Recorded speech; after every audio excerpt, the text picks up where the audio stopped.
ជំរាបសួរបងប្អូនទាំងអស់គ្នាវីដេអូនេះខ្ញុំតពីវីដេអូមុនណាបងប្អូនចាវីដេអូមុននោះគឺថាយើងរៀបចំឲ្យម្ដងហើយក៏ចេញទៅចែកអីចឹងទៀតទៅបងប្អូនតែនេះគឺវីដេអូនេះសកម្មភាពយើងពួកយើងគឺបានរៀបចំនៅខាងខេត្តសៀមរាបផ្ទាល់តែម្ដងចាហើយទៅដល់គ្រាន់តែថាជិះទៅដល់សៀមរាបភ្លាមសម្រាប់អីហូបបាយហើយទៅដល់ល្ងាចគឺនាំគ្នារៀបចំអីវ៉ាន់ខ្ចប់នំខ្ចប់អីដាក់ថង់ដាក់អីចឹងទៅបងប្អូនដល់យកម៉ោងមិនដល់2-10ទៀតហើយនេះយើងរៀបចំដាក់ជាកញ្ចប់ពីទូចអញ្ចឹងហើយបងប្អូនពួកអីយើងទៅចែកនោះគឺថាចែកតែក្មេងៗទូចអីចឹងណាបងប្អូនចាអញ្ចឹងហើយយើងខ្ចប់ឲ្យគាត់មកថងអញ្ចឹងតែម្ដងពេលទៅដល់គឺថាស្រួលទៅការហត់ពេកមានអ្នកបក់ឲ្យទៀត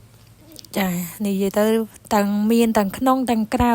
ដោយសារខាងក្នុងនោះដាក់អត់អស់អញ្ចឹងហើយយើងមករៀបនៅខាងក្រៅទៀតបងប្អូននេះដោយសារអ្នករៀបខាងក្រៅផ្សេងកញ្ចប់ផ្សេងអញ្ចឹងទៅអ្នករៀបខាងក្នុងនោះគឺកញ្ចប់ផ្សេងអញ្ចឹងណាបងប្អូនអរគ្នាចាហើយមួយប្រញាប់ដៃប្រញាប់ជើងណាគឺថាដោយសារគ្នាយើងរៀងតិចដែរតែពេលហ្នឹងអីវ៉ាន់ច្រើនដែរចាធានជប់ទេមួយចាអ្នកក្នុងក៏ប្រញាប់អ្នកក្រៅក៏ប្រញាប់ដែរចាក្រោយរៀបចំរៀបអីហើយគឺនាំគ្នាសម្រាហើយនេះគឺជាព្រឹកឡើងដែលយើងរៀបចំនឹងចេញទៅចែកដល់បងប្អូនក្មេងៗនៅចិត្តនឹងដែរណាចាគឺវត្តក្បែរនៅខាងសៀមរាបបងប្អូននៅនឹងគឺថាស្បូក្មេងដែរនេះគឺថាក្មេងគាត់ចាប់ដើមចូលអីចឹងទៅបងប្អូននេះគឺថាក្មេងដូចជាខ្ទង់ម៉ាននេះដូច100-200ជាងអ្នកដែរបងប្អូនចាសូមកាត់ថ្មីចូលអត់ចូលពេលមកអូខេដល់ហើយនេះចង់hỏi choបងសុំថតរូបយើងទៅតាមមួយទៀតគឺហើយយើងអាចសម្រាប់បានហើយយើងអាចដាក់តបាននំអី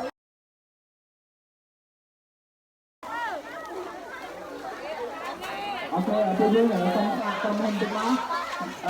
ដាក់តាមហ្នឹងណាយើងមកជួយខាងមកវិញលាក់ចាស់អត់លាក់ចាស់ai pi một chu đây nè một lần chu hello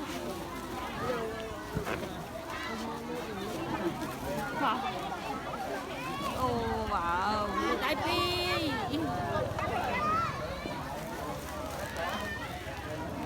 คือคนไทยหล่อคนหล่อตัวก้อนต้องเงินคือหนักนี้จะเดี๋ยวไว้เอาไว้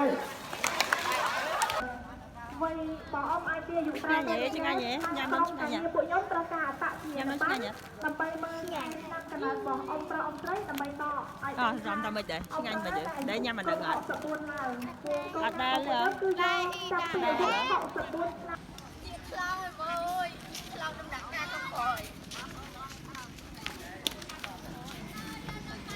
alo ba không rồi ở bên đầu biên hai cuộn trên đang mang nhâm năm đăng à con đi rồi nhà nhớ rồi nhà nhớ đi xuống nhà nhớ tốt đây nhâm năm đăng ấy này nhâm mà anh đăng cái biên lụa nhà nhớ đẹp y rồi nhà mới cho nhà nhớ nhà nhớ biên lụa tề nhà mới biên lụa ចានេះក្រោយពីចែកវត្តមួយទៀតហើយឥឡូវនេះគឺថាដល់វត្តទី2ថ្ងៃទី2ទីហើយបងប្អូនគឺវត្តអីទៅខ្ញុំភ្លេចឈ្មោះហើយវត្តហ្នឹងហើយវត្តក៏មនុស្សច្រើនដែរហើយក្មេងៗគាត់នៅមកក្នុងដល់បងប្អូនចាមើលទៅវីដេអូហ្នឹងទៅគឺដឹងហើយ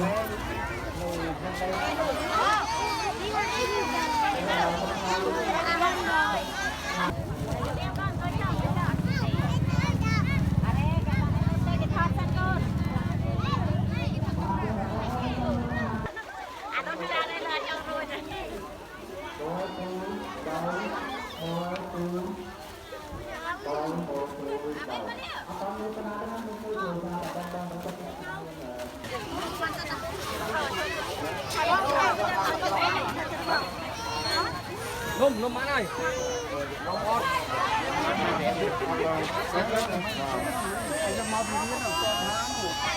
ចាក្រោយពីរៀបចំចែកនៅកន្លែងវត្តទី2ហើយគឺយើងមកបន្តដល់វត្តទី3បងប្អូននេះគឺជាវត្តទី3ហើយដែល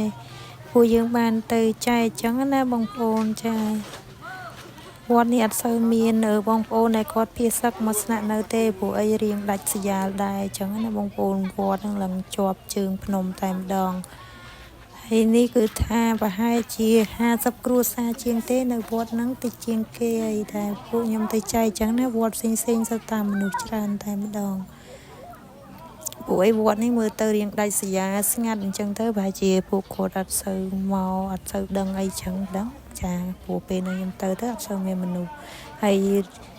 យើងក៏បានរៀបចំនេះគឺអត់មានកញ្ចប់ក្មេងៗសុទ្ធទេគឺយើងមានចែកឲ្យជាលក្ខណៈគ្រួសារដែរអញ្ចឹងណាដោយសារតែគាត់មានគ្នាតិចអញ្ចឹងទៅមានអាកញ្ចប់អង្គមបើវាចេញស្ករនោះបងប្អូនព្រោះវត្តផ្សេងគឺយើងចែកតែក្មេងៗសុទ្ធទេនំហើយនឹងទឹកក្រូចទឹកអីអញ្ចឹងទៅចានេះក្រោយពីរៀបចំចែករួចរាល់ហើយចាស់អញ្ចឹងទៅដល់វគ្គក្មេងៗពួកយើងចែកនំវិញម្ដងអញ្ចឹងណាបងប្អូនចា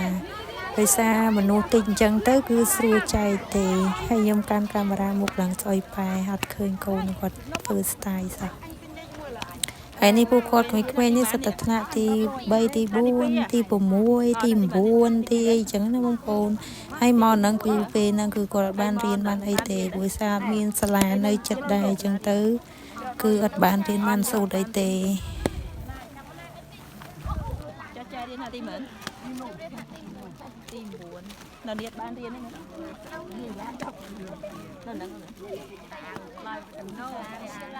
អត់ទេចង់និយាយថាមុនហ្នឹងអត់មានតរសាលាណាអាចចូលរៀនជំនួសបានអីចឹង